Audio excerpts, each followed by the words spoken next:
After a lifetime of searching, Jacque Deshetler finally found a place she can call home. When she recalls her childhood, she remembers being painfully shy. As a military kid, she says they were always moving all the time. For some kids in the military, I remember meeting so many kids, outgoing, extroverted, but I became like this crazy little shy person that went down into the interior of my soul and couldn't climb out. Not only was she shy, her mother and father were always arguing, and she was all but forgotten. The one thing that brought her comfort was playing her guitar. I could sit in my room with my guitar for hours, and that was where I found, peace, joy, and pleasure, and I loved it. As she grew up, she says her shyness got even worse. It is like a prison that has you locked up on the inside. And not only are you afraid to show who you are, you try to be somebody else. When Jacque was in the 7th grade, a friend showed her how to come out of her shell. I remember she taught me how to get into my parents' medicine cabinet and start looking for things to take. And that's basically how I got started, because there was somebody who wanted to be my friend, and this is what she did. So I was such a follower. I thought, oh, this is what I need to do. That's really how it continued along over the years. Because of the shyness and the prison that I lived in, drugs actually began to help me, or what I thought was help me to be more outgoing. Years later in high school, Jacque went to church with a friend. She prayed with some workers there, and her life began to change dramatically.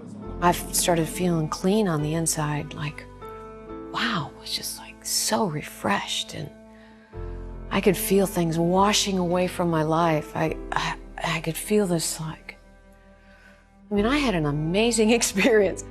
Everyone at her high school saw Jacque's changed life. I would get on the school bus and drive everybody insane because I started preaching the gospel. I couldn't stop reading the Word.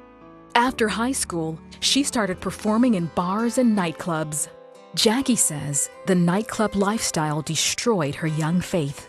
In the course of all of that, I let my relationship go with the Lord. I let it go.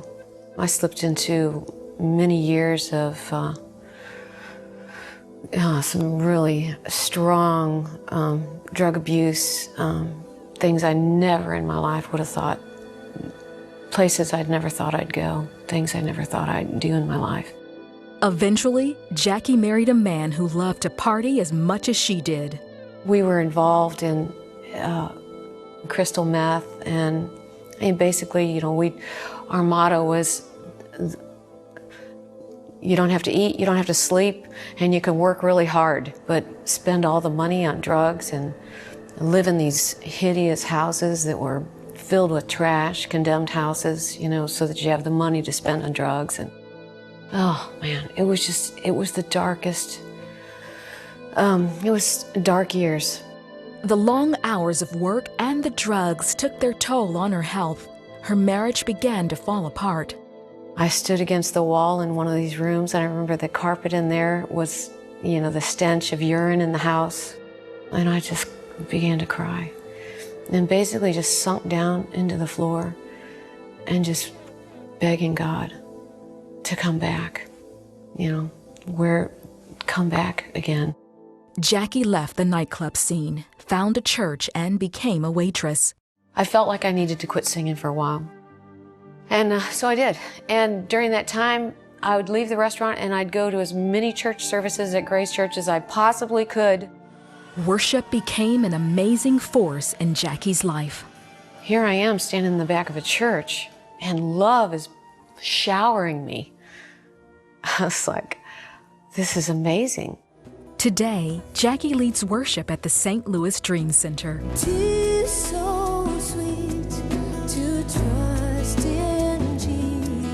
When you see people actually begin to melt in the presence of the Lord to where all the walls begin to fall down, it's a tangible thing.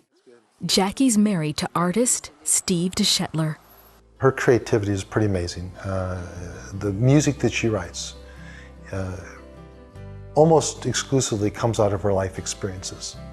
Not just her personal life experiences with people, but her experience with God, her spiritual walk.